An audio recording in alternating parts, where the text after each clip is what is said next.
محترم ناظرین، آئیے فاطمہ الزہرا رضی اللہ تعالی عنہا کی شادی کا مکمل واقعہ لے کر آیا ہوں۔ چینل پہ نئے ہیں تو چینل کو سبسکرائب کریں، شیئر کریں، کامنٹ کریں۔ محترم ناظرین، آقا علیہ الصلوۃ والتسلیم کو اللہ رب العزت نے 4 صاحبزادیاں عطا فرمائی تھی۔ ان میں سب سے بڑی صاحبزادی حضرت زینب رضی اللہ تعالی عنہا ہے، جن کی شادی مکہ میں حضرت خدیجہ رضی اللہ تعالی عنہا کے خالہ کے لڑکے ابو العاص بن ربیعہ کے ساتھ ہوئی۔ دوسری صاحبزادی حضرت رقیہ رضی اللہ تعالی عنہ اور تیسری صاحبزادی حضرت ام کلثوم کا نکاح یکے بعد دیگر حضرت عثمان غنی رضی اللہ تعالی عنہ سے ہوا۔ ان شادیوں کے جو تذکرے کتابوں میں ملتے ہیں ان سے پتہ چلتا ہے کہ ان صاحبزادیوں کو نکاح کے بعد ان کے شوہروں کے گھر پہنچا دیا گیا۔ کسی بھی حدیث، سیر و تاریخ کی کتاب سے یہ پتہ نہیں چلتا ہے کہ آپ نے ان صاحبزادیوں کو کچھ جہیز کے طور پر دیا۔ حضرت فاطمہ الزہرا رضی اللہ تعالی عنہ آپ صلی اللہ علیہ وسلم کی سب سے چھوٹی لاڈلی صاحبزادی ہیں۔ جب آپ کچھ بڑی ہوئی تو حضرت ابو بکر صدیق و حضرت عمر نے حضور صلی اللہ علیہ وسلم کے پاس نکاح کا پیغام بھیجا۔ آپ فدا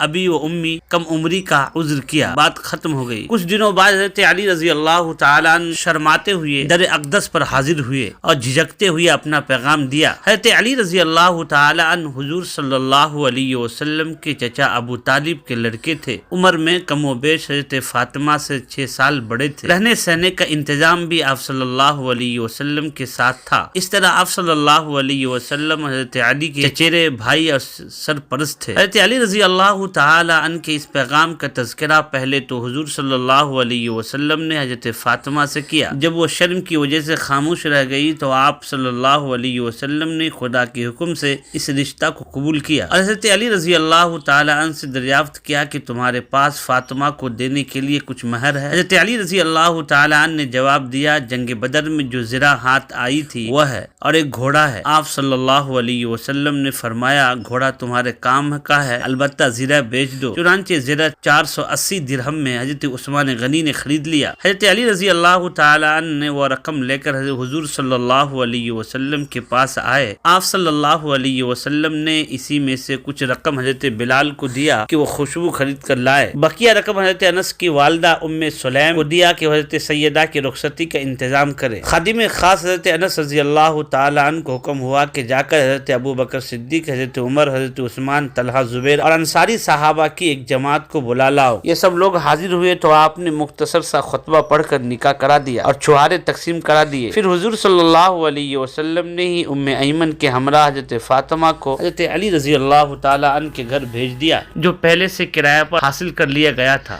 بعد میں حضرت حارثہ بن نعمان نے اپنا مکان دے دیا تو حضرت فاطمہ مسجد نبوی کے قریب اس مکان میں منتقل ہو گئی۔ حضرت ام سلیم نے حضرت علی کی زرہ والی رقم سے حضرت فاطمہ کی رخصتی کا جو سامان لیا تھا وہ بھی حضرت فاطمہ کے ساتھ ان کے گھر بھجوا دیا۔ تذکرہ میں ملتا ہے کہ یہ معمولی قسم کے گھریلو سامان تھے، جن میں 2 چادریں، کچھ اوڑھنے بچھانے کا مختصر سامان، 2 بازو بند، ایک کملی، تکیہ، ایک پیالہ، ایک چکی، ایک مشکیجہ، ایک گھڑا اور بعض روایتوں میں یہ پلنگ کا تذکرہ بھی ملتا ہے۔ یہ حضرت فاطمہ الزہرا کے نکاح کی پوری تفصیل جو کتب احادیث و سیر و تاریخ میں عام طور پر دیکھا جا سکتا ہے۔ اس نکاح کو جس سادگی کے ساتھ کیا گیا، اس میں امت کے لیے آسان نکاح و شادی کا عملی نمونہ ملتا ہے۔ اسے ایک بار پھر پڑھ لیں اور غور کریں تو 3 باتیں بہت صاف طور پر آپ کی سمجھ میں آئیں گی۔ نمبر 1، حضرت علی رضی اللہ تعالی عنہ بچپن سے حضور اکرم صلی اللہ علیہ وسلم کے ساتھ رہتے تھے۔ ان کی علیحدہ کوئی مستقل سکونت نہیں تھی اور نہ ہی الگ سے کوئی گھریلو سامان تھا۔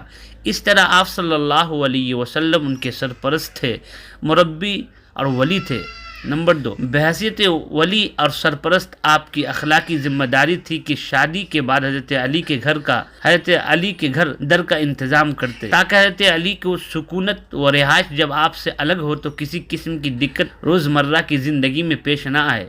اسی خیال سے آپ صلی اللہ علیہ وسلم نے کچھ ضروری سامان حضرت علی کے لیے مہیا کرایا۔ گویا ان چیزوں کی فراہمی آپ نے حضرت علی کے لیے بحیثیت سسر نہیں بلکہ سرپرست ہونے کے ناطے کیا۔ نمبر 3، یہ سامان کی فراہمی بھی حضور اکرم صلی اللہ علیہ وسلم نے اپنی رقم سے نہیں بلکہ علی کی زرہ بیچ کر جو رقم حاصل ہوئی تھی اسی رقم سے کیا۔ یہی وہ حقائق ہے جن کی بنیاد پر علماء امت نے بہت واضح اور صاف طور پر لکھا ہے، حضرت فاطمہ کو دیے گئے سامان سے جہیز کی سنت رسول صلی اللہ علیہ وسلم ہونے کا استدلال صحیح نہیں ہے۔ چنانچہ استاد حدیث دارالعلوم ندوۃ العلماء مولانا برہان الدین سنبھل لکھتے ہیں کہ جہیز کے موجودہ طریقے سنت نہ ہونے کی ایک دلیل یہ بھی ہے، وہ گھریلو سامان جو حضرت فاطمہ کو آپ نے بوقت رخصتی یا اس کے بعد دیا تھا، جسے عوام جہیز دینا کہتے ہیں، وہ خود حضرت علی کی طرف سے فراہم کردہ رقم سے خرید کر دیا تھا، جس کی صراحت اہل سیر نے کی ہے۔ حافظ محمد سعد اللہ لاہوری نے تو صاف لفظوں میں اسے خلاف شرع اور خلاف قرآن و سنت قرار دیا،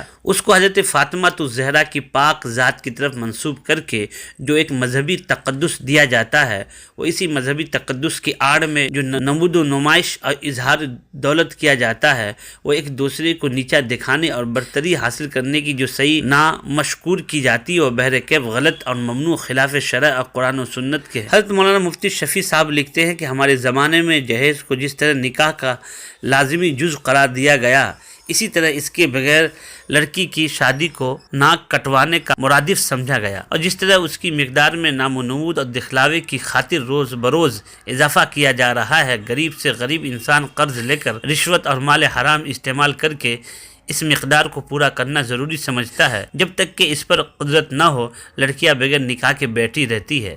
یہ پورا طرز عمل سنت کے قطعی خلاف ہے۔ مولانا وحید الدین خان کی بہت ساری فقہ سے امت کو اختلاف ہے، لیکن یہ بات ان کی 100% صحیح اور شرعی تقاضوں کے عین مطابق ہے۔ کچھ مسلمان یہ کہتے ہیں کہ جہیز رسول اللہ صلی اللہ علیہ وسلم کی سنت ہے، کیونکہ رسول اللہ صلی اللہ علیہ وسلم نے جب اپنی صاحبزادی فاطمہ کا نکاح حضرت علی سے کیا تو ان کو اپنے پاس سے جہیز بھی عطا کیا۔ اس قسم کی بات دراصل غلطی پر سرکشی کا اضافہ ہے، کیونکہ رسول اللہ صلی اللہ علیہ وسلم نے جو کچھ دیا اس کو کسی طرح بھی جہیز نہیں کہا جا سکتا، اور اگر اس کو جہیز کہا جائے تو ساری دنیا میں غالباً کوئی ایک مسلمان بھی نہیں جو اپنی لڑکی کو یہ پیغمبرانہ جہیز دینے کو تیار ہو۔ اس کے بعد ایک جگہ لکھتے ہیں کہ اگر جہیز فی الواقع آپ کو مستقل سنت ہوتی تو آپ نے بقیہ صاحبزادیوں کو بھی ضرور جہیز دیا ہوتا، مگر تاریخ اور سیرت کی کتابوں میں نہیں ملتا آپ بقیہ صاحبزادیوں کو بھی جہیز دیا ہو۔ مولانا عبید اللہ رحمانی مبارک پوری لکھتے ہیں کہ فاطمہ کی شادی کے موقع پر آپ کی طرف سے دونوں کو جو کچھ دیا گیا اس کو جہیز کی مروجہ ملعون رسم کی صورت میں پیش کرنا بالکل غلط اور نادرست ہے۔ اسلامی شریعت میں ماہنامہ محدث بنارس اپریل 1984 میں ایک دوسری جگہ لکھتے ہیں کہ لینے اور دینے کی یہ رسم چاہے اس کا جو بھی نام رکھ دیا جائے شرعاً جائز اور شرعاً ناجائز اور واجب الترک ہے۔ حافظ محمد سعد اللہ جونپوری ریسرچ آفیسر مرکزی تحقیق بھی لکھتے ہیں کہ جہیز کی شرعی حیثیت میں تمام روایات کا جائزہ لینے کے بعد بالکل صحیح کہا جائے تو جہیز لینا دینا دونوں حرام اور جائز نہیں ہے۔ قرآن مجید میں کتب حدیث میں متقدمین فقہا کی کتابوں میں مروجہ جہیز کا جو وجود ہی نہیں ہے، صحیح ستہ میں بھی اس کی کوئی ثبوت نہیں ہے۔